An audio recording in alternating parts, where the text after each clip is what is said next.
This is a Chuki Beat production.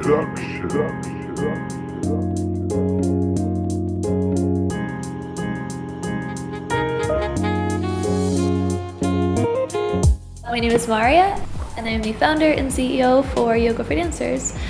So I teach therapeutics and injury prevention for professional dancers and meditation. And I'll be traveling the globe teaching this April. Originally, I'm from Michigan, and I consider my homeland being Ann Arbor specifically, even though I went to middle school and elementary school and high school even somewhere else. But in college, I finally found kind of the place where I fit. Ann Arbor is intellectual hippie, so a lot of people that are really kind of interested in grassroots organizing and very invested in the arts and very invested in social activism.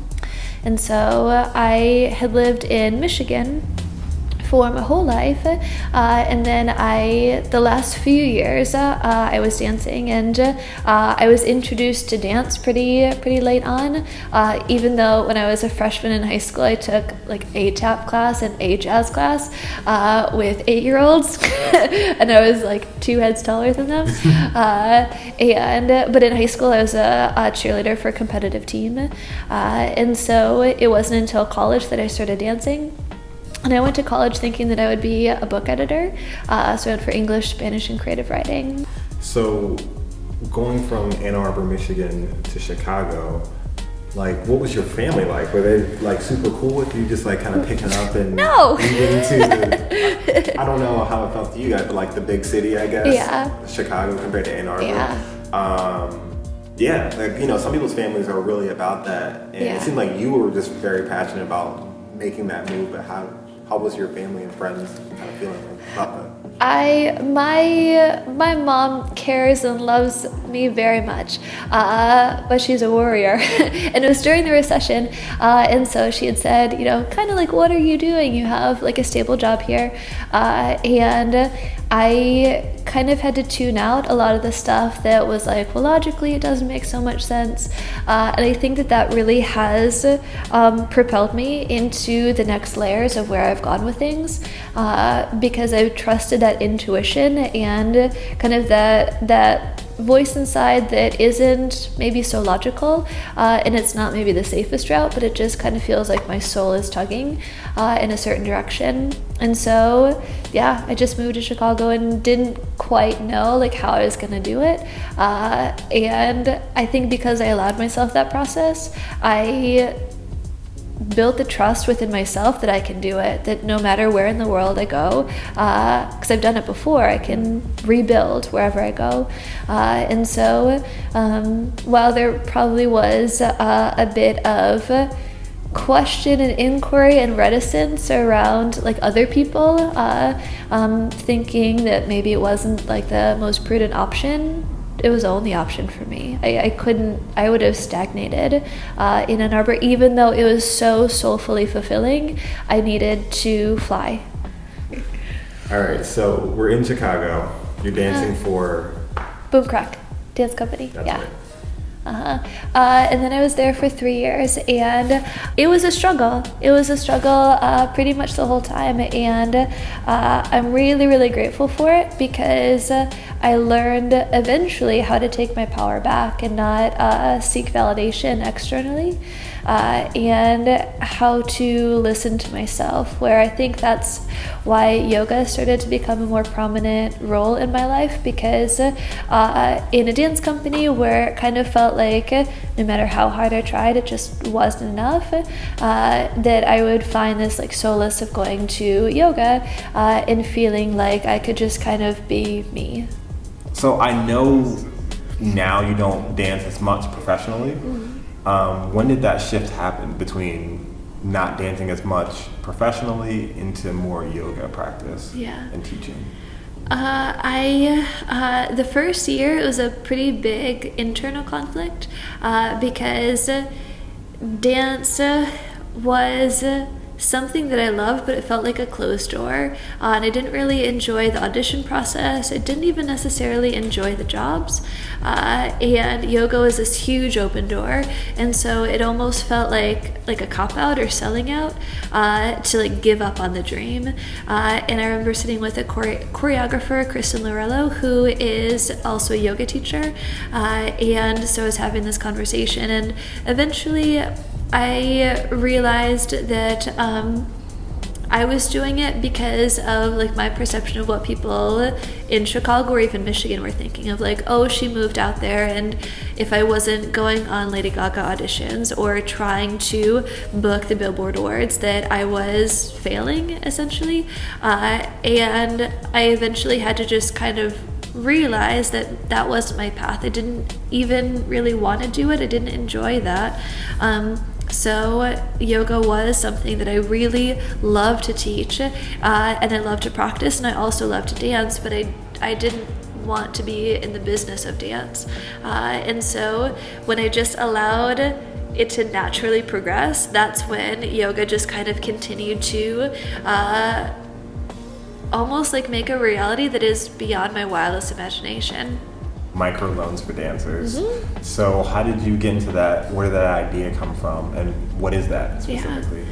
Well, Microloans for Dancers is a fund that any dancer or artist can apply for, and it's all on my website, and there are different questions of like, how much do you need, what is it going toward, and also how can you pay it forward, because there have been so many people in my life that have paid forward a gift to me, like the two gentlemen that allowed me to sleep on their couch so I could come to LA and train, or so I could move to LA and get kind of my bearings and then be able to go it on my own. And so I created a fund for dancers in that like moment where they're like, I don't know where else to go, to know that there is a resource available. So you can use it truly for anything. There are a lot of us that have gone through this because you're following a passion and not following a paycheck. And I didn't know what the resource was, and so I figured I'll just create it myself. So I'd asked Lululemon, and they let me teach meditation classes for the month of August, and all of the funds that I had received from that I'd used for the first recipient. And then I teach at Hot 8 Yoga in Beverly Hills, and they had let me teach for the last couple years. I teach their New Year's Eve class, and they had let me teach it as a donation-based class. So that's how the bigger chunk had come this past year, to be able to continue to offer funding. And then the recipients create their own timeline for paying it back. There's no interest, and whenever they pay it back, then it goes back into a fund to then offer somebody else. So the only thing that I ask for is if they ever have the opportunity to pay it forward in some kind of way, that they do. It's not to me at all. They don't owe me anything, but people have done it for me. So it's I must give that blessing when I am able to somebody else. You are a mentor to a lot of people in the area, which is amazing. Who do you look up to as a mentor, or even just try to emulate career-wise in your life? My teacher, Annie Carpenter, is really intelligent and really seeking. So what she has to offer is a high level of understanding of philosophy and anatomy, and just her social intelligence is profound. And so she's definitely a role model for me of just how to be a good human being. And as far as business goes, I mean, there's so much inspiration from all over, but I think the greatest inspiration for me is trial and error and failing, and continuing to innovate, because if I were looking to somebody else and how they did it, then I would be following their path. And as an entrepreneur, your path, or an artist, will look like nobody else's. So there are different people kind of that spot date in your life, and will shed some light on things, or are doing something super cool. But I think particularly because of yoga and meditation, I just have such a clear, even though my brain isn't always like, is this a good idea? Is this not a good idea? That's my brain's job. But my heart is so very clear of like, let's just try out a world tour. Like, let's just try and see what happens. And then, you know, just try and email out and see. And then because of that just like little, let's just try and see what happens. Then a full month tour had bloomed from it.